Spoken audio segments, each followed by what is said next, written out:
Warning, the following broadcast contains adult language, adult content, frank safety discussions, and stories that might sound unbelievable. But believe me, every one of those stories is true. We didn't start the safety war, but we are going to fight to win it. For our families, for our communities, for our workplaces, and for our lives.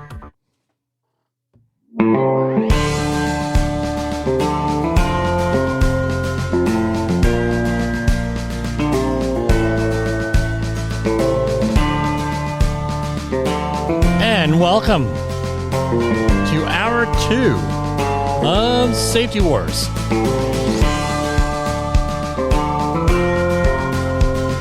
Maybe I should name it something else. Jim Polson After Dark. Safety Wars After Dark. Then it sounds like a, one of those shows that used to be on the old 97.1 FM back in the 80s. And you know what I'm talking about, some of you listeners that I went to high school with. Right? They had all these relationships. And Dr. Ruth Westheimer. Right? So, anyway, what an earful what an education we used to get from Dr. Ruth.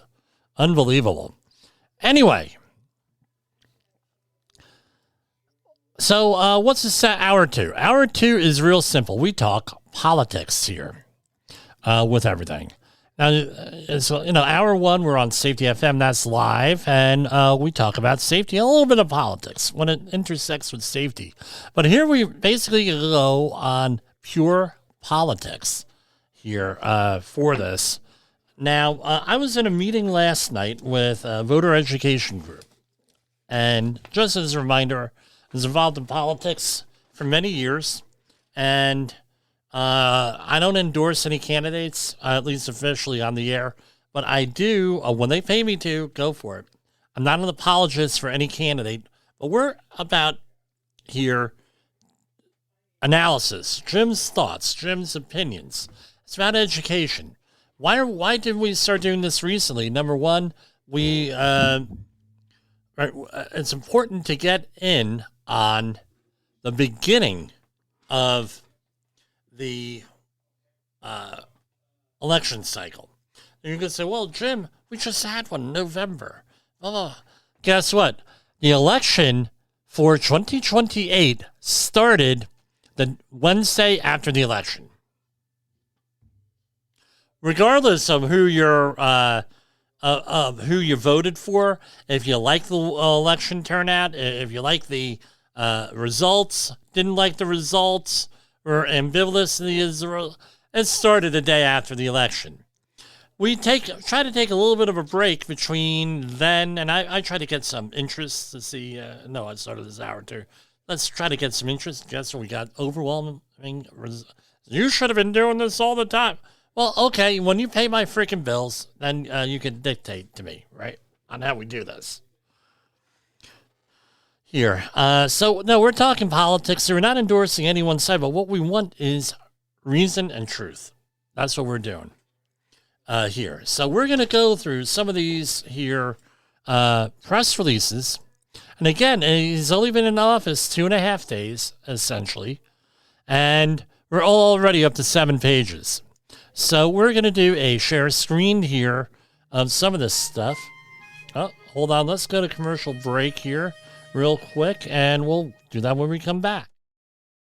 Is your safety training old, stale, and hackneyed? Is your safety trainer still preaching a warped version of behavior-based safety? How about safety training that actually addresses your hazards in your workplaces and is not standardized baloney from 25 years ago? Contact the Safety Wars team at safetywars.com or call Jim Polzel at 845-269-5772. Remember, if you're receiving this message, you are the solution to unsafe workplaces. So, that was my brother. He didn't realize I'm on hour 2. He should be watching and listening here.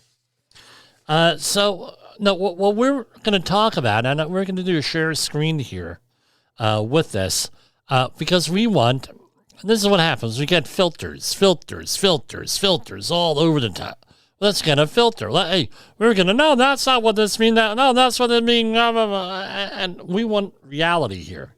So some of the ones that we went over already, let's switch on over to the document camera here. So here we have reforming the federal hiring process and restoring merit to government-based service. We talked about this. Now, people are like, well, Jim, what's the big deal? Well, Department of Labor last year, when they're the ones who started this. Well, what do you mean they're the ones that started this? Right? If you were listening hour one, we went into the November 13th document from Department of Labor and Department of Commerce. They had a joint document that said hire on merit, basically. So, and knowledge and experience, and no, don't worry about the 4-year degree here. Well, here we have reforming the federal hiring process and restoring merit to government service. Golly.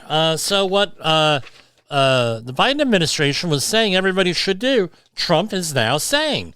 Okay, not only are we going to, I seriously doubt that someone on the thing read it unless they were on here, because we do know that there is one mainstream radio talk show host that does, and I inadvertently found out about it, listen to this. I doubt that he was looking at that document, but here we go. Here we go. Document camera acting up. Okay, with that. All right, here we have return to in-per work. All right. Heads of all departments and agencies in the executive branch of the government shall, as soon as practicable, take all necessary steps to terminate remote work arrangements, and I'll add this, that were set up during the pandemic, and require employees to return to work in person at their respective duty stations on a full-time basis, provided that the department and agency heads shall make exemptions as they deem necessary. This memorandum shall be implemented consistent with applicable law. Here we have one on the environment, putting America first in international agreements by the authority vested in me as president of the Constitution, going on and on. All of them start basically the same way. Here's our orders. Section 1, purpose. The U.S. must grow its economy and maintain jobs for its citizens while playing a leadership role in global efforts to protect the environment. Over the decades, with the help of sensible policies that do not encumber private sector activity, the United States has simultaneously grown its economy, raised worker wages, and increased energy production, reduced air and water pollution. That is true on that. And reduced greenhouse gas emissions. The U.S. successful track record of advancing both economic and environmental objectives should be a model for other countries. In recent years, the U.S. has purported to join international agreements and initiatives that do not reflect our country's values or contributions to the pursuit of economic and environmental objectives. This is usually, or something like this, when I go away for political education meetings, this is what we cover, stuff like this. Moreover, these agreements steer American taxpayer dollars to countries that do not require or merit financial assistance in the interests of the American people. Code word, China and other countries. All right, I don't know about China, but, China's giving us money, so it's like a weird thing here. But there are other countries that do not merit this, at least in the president's opinion. It's the policy of my administration to put the interests of the U.S. and the American people first in the development and negotiation of any international agreements with the potential to damage or stifle the American economy. These agreements must not unduly or unfairly burden the United States. The United States ambassador to the UN shall immediately submit formal written notification of the United States withdrawal from the Paris Agreement under the United Nations Framework Convention on Climate Change. The notice shall be submitted to the Secretary General of the United States, the depository of the agreement, attached in Appendix A, and going on with that. So we're out. You can go and look at it for yourself. I'm not going to read everything. Now, let me comment on this. For years, I had as a mentor a UN ambassador. here. You could go look that up. And one of the things that he had said to me was, and I developed a relationship with him pretty well. One of the things that he had stated to me on all of this was when we go to negotiate in front of the UN, right? Basic game theory. You go and you advocate for your side. The other side advocates for their side. And then you come to a Nash equilibrium sort of thing, right? Where you're together. John Nash, A Beautiful Mind, Russell Crowe movie. Go and check it out. But you reach what is called Nash equilibrium, and where things balance out, right? You advocate for your side, I advocate for my side. United States typically does not do that. Has a history of not doing that with this. And that's, I think, what upset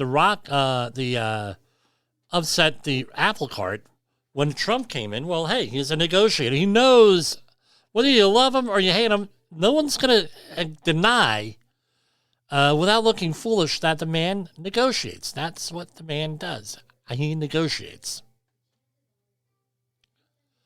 So what's my point is, he negotiates. He goes in there and says, what the flip is this? Well, I'm advocating for us. Why am I advocating for you?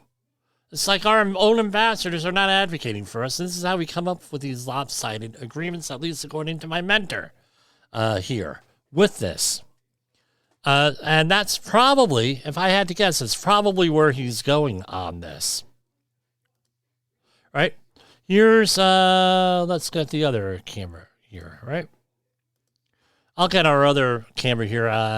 It's got to be reprogrammed, right? So I go, like you see, I got the whole background here and everything. We got to get rid of that thing. Fix that. All right. So withdrawing the United States from the World Health Organization. This is another one that piqued my interest. So this is a safety thing.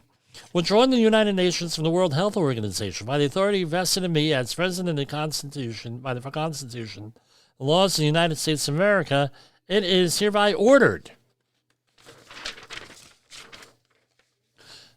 Section 1 purpose. All right. The United States notices withdrawal from the World Health Organization in 2020 due to this organization's mishandling of the COVID-19 pandemic that arose out of Wuhan, China.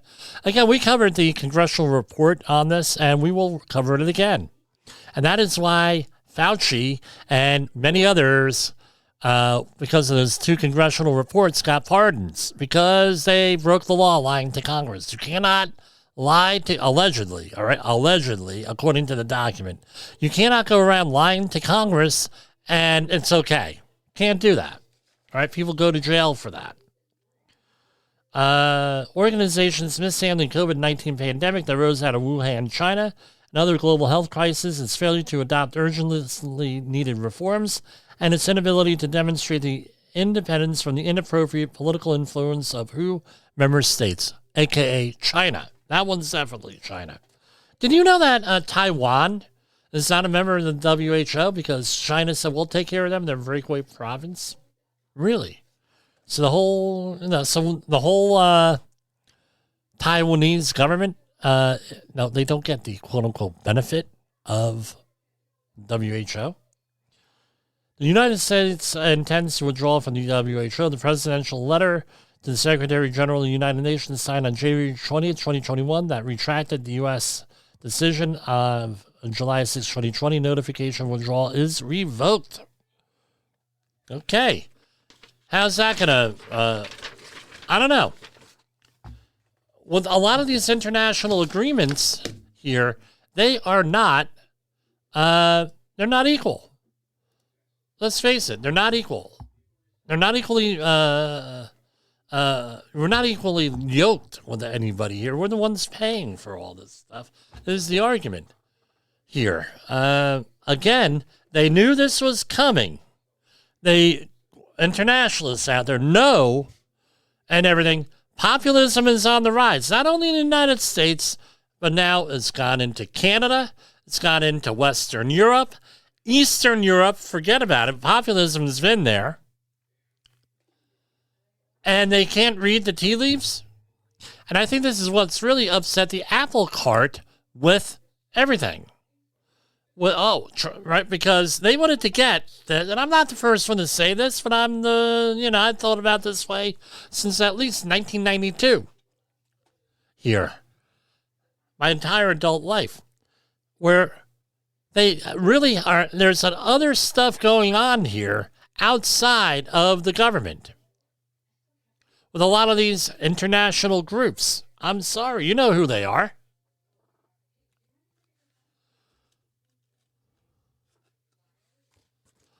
At a certain point, you got to say something. I'm not saying abandon them. I'm not saying get rid of them. I'm not saying anything like that. But what I'm saying is you got to acknowledge at least, say, look, your values, not our values. These are our values. Those are your values. You don't say, well, those are your values that we got to go after and we have to become more like you. No, that's not it. It seems like there's no compromise here. So unleashing American energy. Here, this is an executive order, and America is blessed with an abundance of energy and natural resources. I'm not advocating, I'm not being an apologist. I am just looking at facts here, because nobody, they're talking executive orders, but nobody actually reads them here. By the authority vested in me as president, America is blessed with an abundance of energy.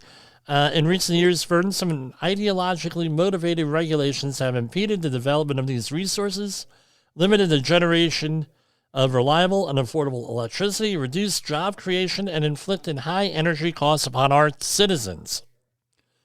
These high energy costs devastate the American consumers by driving up the cost of transportation, heating, utilities, and farming, and manufacturing, while weakening our national security. Right? It is thus in the national interest to unleash America's affordable and reliable energy and natural resources. This will restore American prosperity, build our nation's economic and military security. Well, let's see. That may or may not be true here.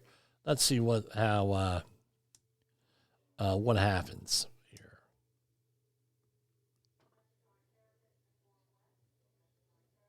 Oh, I can lighten and darken this too, right? Policy. It is the policy of the United States to encourage energy exploration on federal lands, to establish our position as the leading producer and processor of non-fuel minerals, including rare earth metals. Now, how are they going to get around? My question is, how are we going to get around all the mineral rights that sovereign nations have bought in this country? How are we going to get around those? To protect the United States' economic and national security and military preparedness by ensuring that an abundant supply of reliable energy is readily accessible in every state and territory, to ensure that all regulatory requirements related to energy are grounded in clearly applicable law, to eliminate the electric vehicle mandate. Right, and again, my question here is this. They're talking about safeguarding the American people's freedom to choose from a variety of foods and appliances, including but not limited to light bulbs, dishwashers, washing machines, gas stoves, water heaters, toilets, and shower heads, and to promote market competition and innovation within the manufacturing and appliance industries. So a lot of states like New York, they're trying to get rid of gas after decades of promoting them. Now they're talking about getting rid of gas stoves. That's what he's talking about here. To ensure that the global effects of a rule, regulation, or action shall, whenever evaluated, be reported separately from its domestic costs and benefits in order to promote sound regulatory decision-making and prioritize the interests of the American people. In other words, they were combining the costs of the cost-benefit analysis, including the costs to everybody else. So that's going to be separated here with this. And here we go.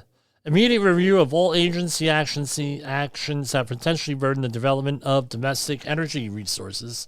Within 30 days of the date of this order, the head of each agency shall, in consultation with the OMB and NEC, National Economic Council, develop and begin implementing action plans to suspend, revise, or rescind all agency actions identified unduly burdensome under subsection A of this paragraph. And this goes on and on and on here. So what else we got here? Revitalizing, again, they're rescinding a lot of executive orders here with this.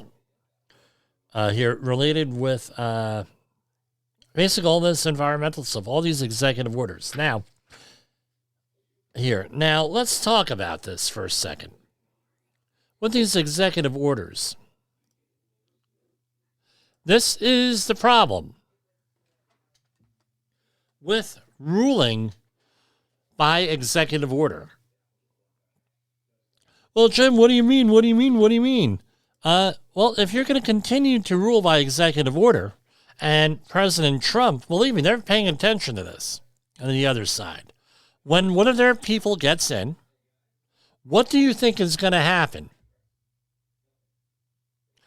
They're going to come in and they're going to issue 7 pages of documents, executive orders in the 2.5 days, and they're going to undo all of this.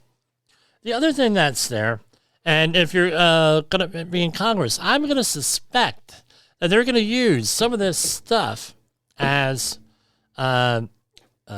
these executive orders that were rescinded. They're going to use this as templates, for regulation and law with this. So this is, how long? I don't know. We'll see.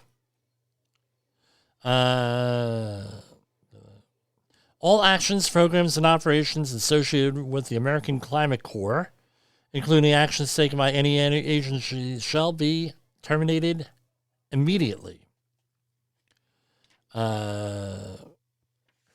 And, it goes all the way through.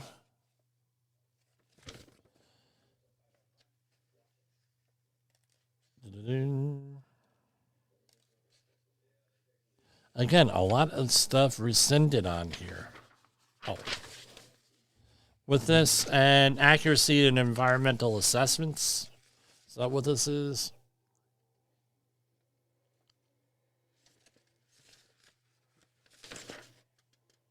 Prioritizing agency analysis. Accuracy in environmental analysis. Let's get the document camera back up here.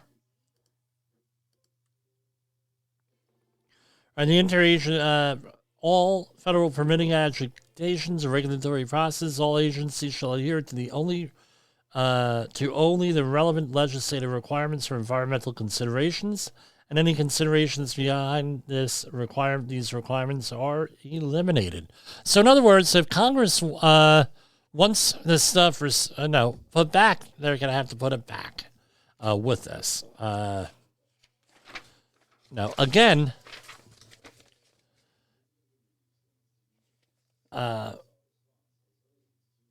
All of that, they could have memorialized a lot of this stuff with the agencies, and over the last 4 years, and especially as we go back over the last 50-some years of my lifetime. The Democrats are in control. They could have memorialized a lot of this stuff in legislation. With this, and when they had Democratic rule of the houses, of the House or the Senate and the presidency, why they didn't do it, I have, again, incrementalism. We're going to do things slowly, blah blah blah. Again, that they only have themselves to blame on here. Restoring America's mineral dominance, and everything else. Okay. Putting people over fish, stopping radical environmentalism to provide water to Southern California. I have a feeling this has to do with the wildfires. This is a memorandum for the Secretary of Commerce and the Secretary of the Interior. Stop radical environmentalism to provide water to Southern California. I hereby direct. However, let me point out is that one family is in control of a lot of these water resources. And I think you need to address that based on what I know. Now, I hereby direct the Secretary of Commerce and Secretary of the Interior, in consultation with the heads of other departments and agencies of the U.S. states as necessary, to immediately restart the work from my first administration by the National Marine Fisheries Service, blah, blah, blah, and all these other agencies, to route more water from the Sacramento-San Joaquin Delta to other parts of the state for use by the people who were desperately need a reliable water supply. During my first term, the state of California, at the direction of its governor, filed a lawsuit to stop my administration from implementing improvements to California's water infrastructure. And everything else. They were looking to protect the Delta smelt and other species of fish. Today, this enormous water supply flows wastefully into the Pacific Ocean. The recent deadly and historical destructive wildfires in Southern California underscore why the state of California needs a reliable water supply and sound vegetation management practices in order to provide water desperately needed there, why this plan must be immediately re-implemented. Again, this is a long-term plan. I've commented on this already. Declaring a national energy emergency by the authority vested in me as president, going on and on. The energy and critical minerals identification, leasing, development, production, transportation, refining, and generation capacity. The United States are all far too inadequate to meet our nation's needs. We need a reliable, diversified, and affordable supply of energy to drive our nation's manufacturing, transportation, agriculture, and defense industries, and to sustain the basics of modern life and military preparedness caused by the harmful and short-sighted policies of the previous administration. Our nation's inadequate energy supply and infrastructure causes... Again, when Biden came in the first couple of days, he got rid of the pipelines that they were building. Put 50,000 people out of work, but that was okay. Right? They'll find another job is what they were told. Okay, well, I don't know. Maybe other people will find other jobs. Isn't that wonderful? You're planning on having a nice long career with the federal government and you get thrown out? That's not fair. This active threat to the American people from high energy prices is exacerbated by our nation's diminished capacity to insulate itself from hostile foreign actors. So basically, energy security is national security. This is a 10-page document here. You go through it with that. Restoring freedom of speech and ending federal censorship by the authority vested in me as president, blah, blah, blah. First Amendment, the United States Constitution, enshrines the right of the American people to speak freely in the public square without government interference. Over the last 4 years, the previous administration trampled free speech rights by censoring American speech on online platforms. Right? Exerting substantial and coercive pressure on third parties, such as social media companies, to moderate, deplatform, and otherwise suppress speech that the federal government did not approve, under the guise of combating misinformation, disinformation, malinformation. I was a victim of this originally before this program even started in 2020. I got dinged because I gave a respiratory protection lecture. Oh, yeah. Yeah. Certified safety professional, 25 years experience at that time, or 28 years experience at that time.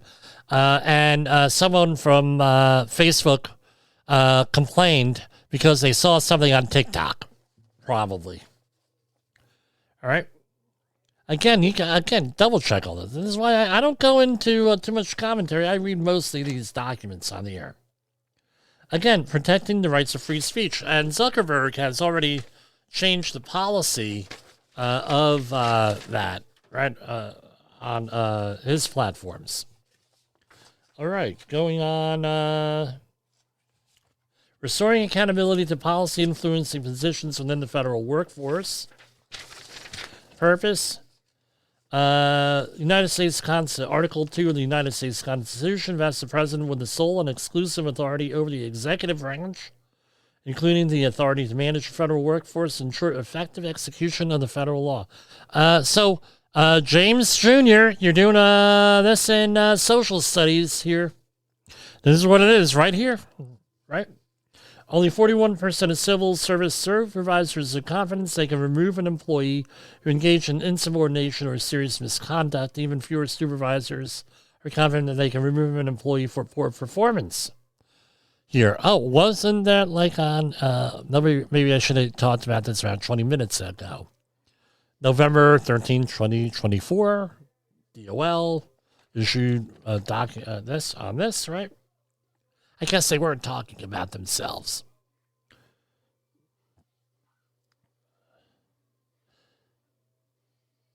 Right?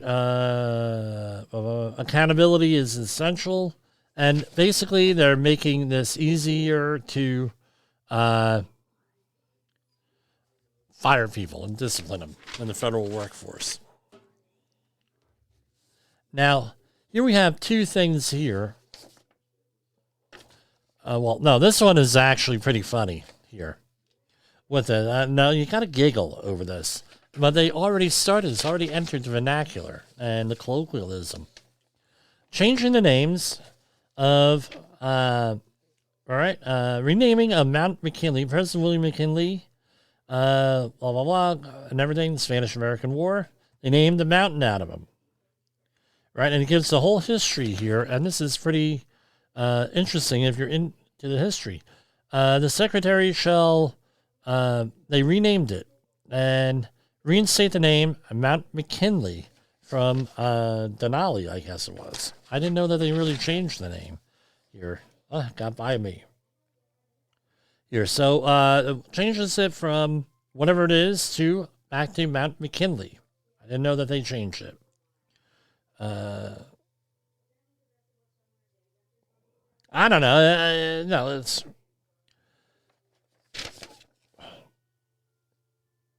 So and that's number one. What's even funnier is this, the Gulf of America.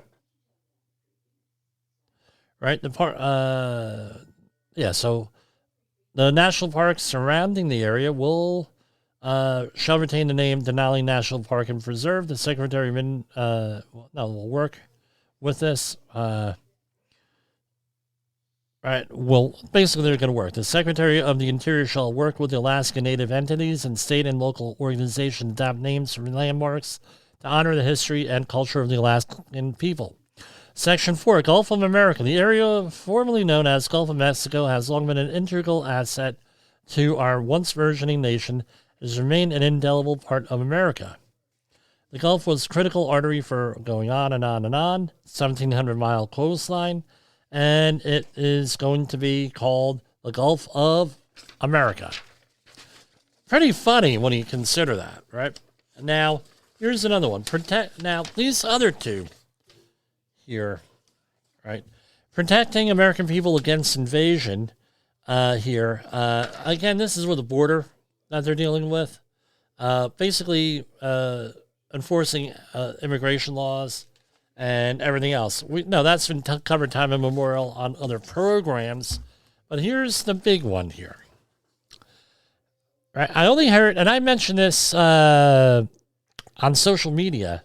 I'm one of the few, and we're one of the few here, commentators here, that is actually pointed this out from what I've seen. Protecting the United States from foreign terrorists and other national security and public safety threats. Right? It is a policy of the United States to protect its citizens from aliens who intend to commit terrorist acts, threaten our national security, espouse hateful ideology, or otherwise exploit immigration laws for malevolent purposes. Here, right? We zoom in a little. Here. To protect Americans, the United States must be vigilant during the visa issuance process to ensure that employers, that those aliens approved for admission to the United States do not intend to harm Americans or our national interests. More importantly, the United States must identify them before their admission or entry into the United States. And the United States must ensure that admitted aliens and aliens otherwise already present in the U.S. do not bear hostile attitudes towards its citizens, culture, government, institutions, or founding principles. And there's going to be an enhanced vetting and screening process with this.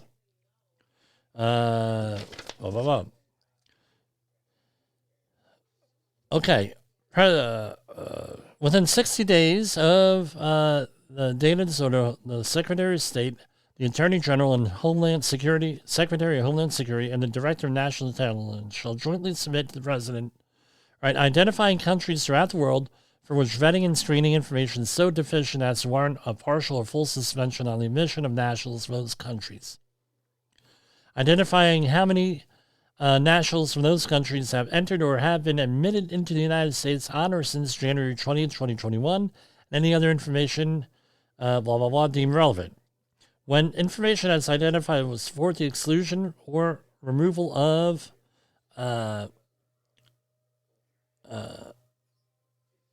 any alien described in subsection 2B, the Secretary of Homeland Security shall take immediately steps to remove that alien unless she determines that doing so would inhibit a significant pending investigation or prosecution of the alien for a serious criminal offense or will be contrary to national security of the interests of the U.S. They shall also evaluate and adjust all existing regulations, policies, and procedures, and provisions of the Foreign Service Manual, right, to ensure safety and security of American people. And that's basically it. We're going to go and take a brief commercial break, and we'll come back at you here.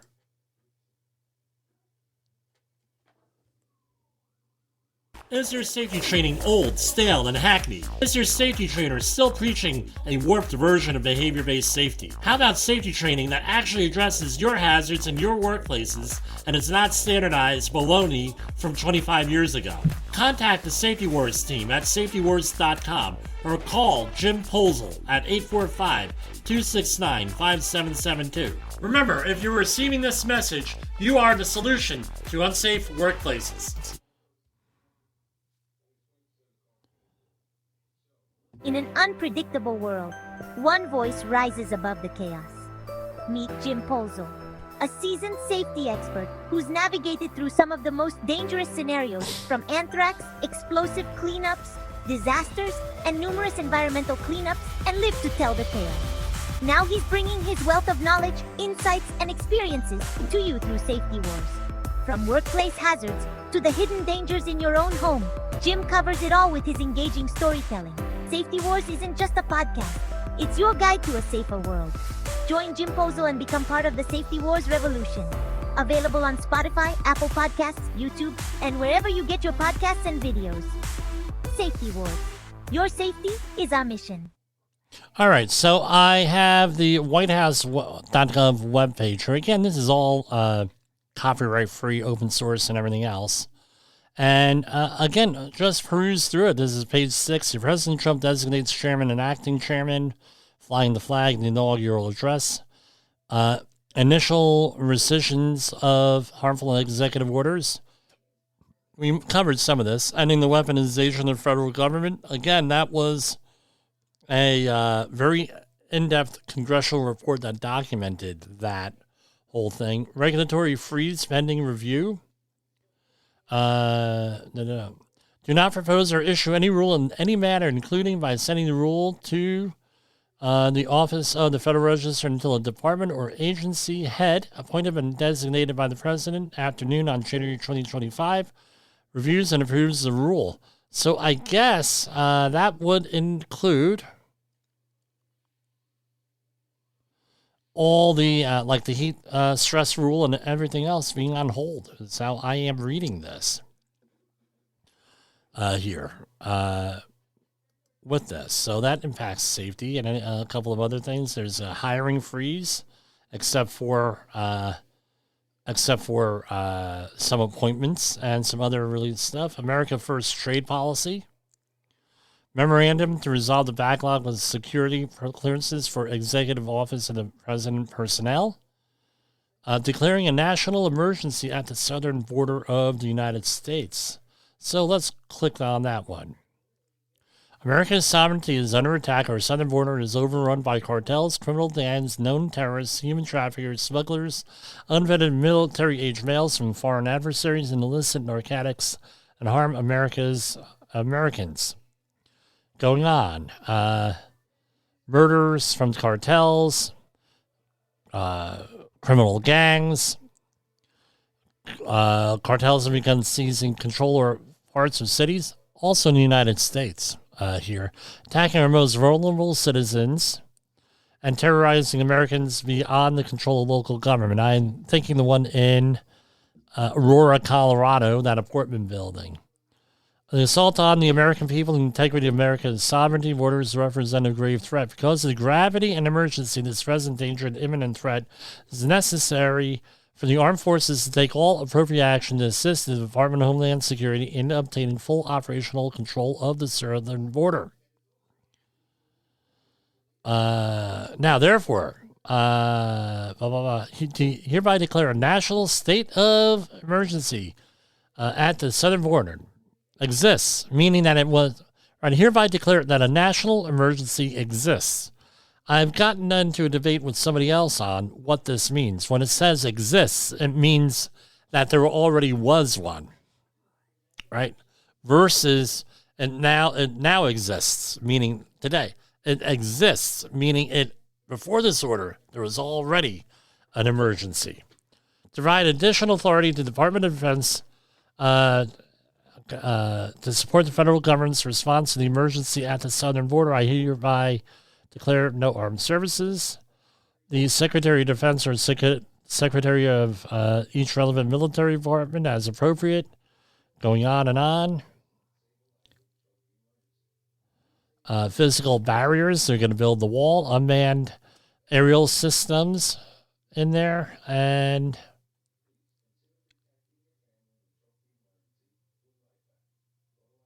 now here's my question here. And so terrorists, known terrorists, our southern border is overrun by cartels, criminal gangs, known terrorists. Okay, now my question is, and there's some argument on there, are the cartels terrorists according to Trump administration? All right, let's see what this says. It's from USA Today from 3 hours ago. Donald Trump signed several executive orders saying how his administration plans to designate certain cartels and criminal groups as terrorists, invoke the Alien Enemies Act. Okay, is the Alien Enemies Act mentioned in here? Is this it? Edit. Find.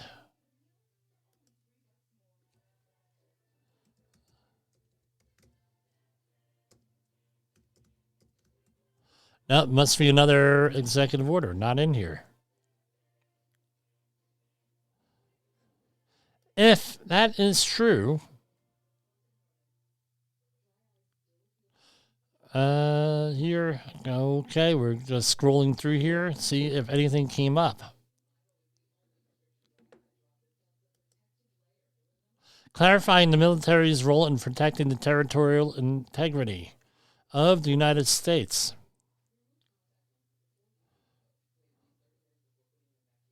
Again, a national emergency exists. The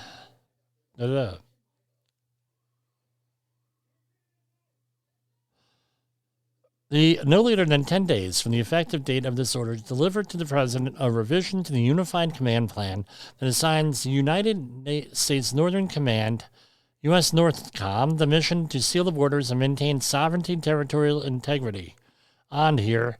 And it goes on through here, and let's see. All right, that wasn't there. I want to see exactly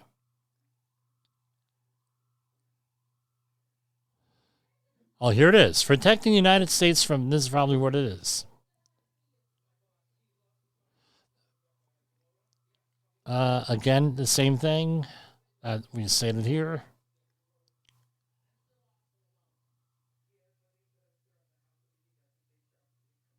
Enhanced vetting and screening of people coming into the country.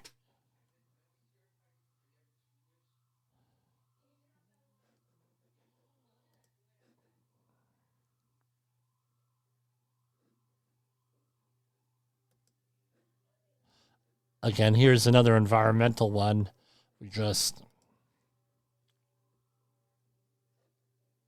temporary withdrawal of all areas on the outer continental shelf from offshore wind leasing, and review of the federal government's leasing and permitting practices for wind projects. I was offered a position here with a company doing this, and I guess good thing I didn't take it because I'd be out of a job. Safety is the first one to go. Ending illegal DEI, I guess, is where we have where everybody DEI related is going to be removed from the right. Removing DEI from the FAA. Keeping America safe in the aviation.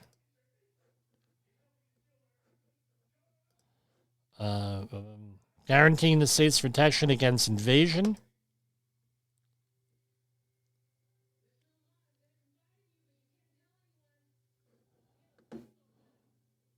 Develop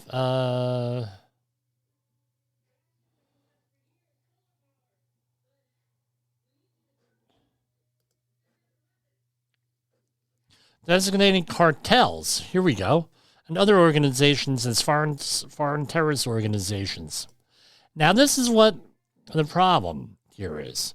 We're going to read this, and then we're going to call it a day. The international cartels constitute a national security threat beyond that posed by traditional organized crime. And going on here, converging themselves under the cartels have engaged in a campaign of violence and terror throughout the Western Hemisphere that not only destabilized countries with significant importance of our national interests, but also flooded the U.S. with drugs, violent criminals, and vicious gangs. The cartels functionally control through a campaign of assassination, terror, rape, and brute force nearly all illegal traffic across the southern border of the United States. Certain portions of Mexico, they function as quasi-governmental entities, controlling nearly all aspects of society. The cartel's activities threaten the safety of the American people. Their activities, proximities, and incursions, this has been going on for like 15, 20 years, going across the border, and nobody does a damn thing about it. I'm sorry. I mean, with military equipment also. Been well documented here.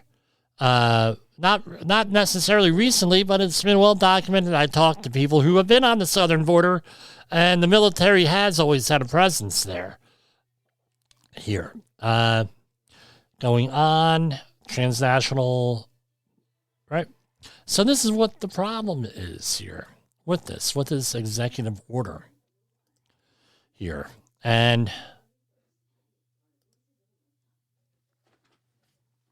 what the problem here is this. You're an immigrant family, you're a migrant, whatever we want to call it. And if you give money to the cartels to bring you across, or you buy the drugs, you're a drug dealer coming across, anything like that, now you're aiding and abetting, right, and materially giving material to a terrorist organization. Right, these coyotes are working for the cartels, allegedly, from my understanding of this. Now you're paying the coyotes, you are paying the cartels. Now you have an issue because now you're aiding and abetting terrorists. Just calling it like I see it. There's talk I spoke to yesterday, somebody in the New York City school district, nobody official, really, that can't, no, they're not going to go on the record here, obviously, that the schools were told not to cooperate with ICE. Now, are they aiding and abetting people who are aiding and abetting terrorists? I don't know. Are these cities now aiding and abetting people who are involved with terrorism? Maybe, maybe not. I don't know. Someone said, well, Jimmy, what do you think about this? And I said very plainly, it all depends on how far down this rabbit hole everybody wants to go. And that's basically it. Yeah, this is all good, but how far down that rabbit hole do we really want to go? So that's all I got for tonight. We went almost 2 hours here for this. And as I say, no, hour 2 is politics. It's not on Safety FM. But that's what it is. So I will see you, God willing, tomorrow. Oh, hit all the buttons at one time. The views and opinions expressed on this podcast are those of the host and its guest and do not necessarily reflect the official policy or position of the company. Examples of analysis discussed within this podcast are only examples. They should not be utilized in the real world as the only solution available, as they are based only on very limited and dated open source information. Assumptions made within this analysis are not reflective of the position of the company. No part of this podcast may be reproduced, stored in a retrieval system, or transmitted in any form or by any means, mechanical, electronic, recording, or otherwise, without prior written permission of the creator of the podcast, Jay Allen.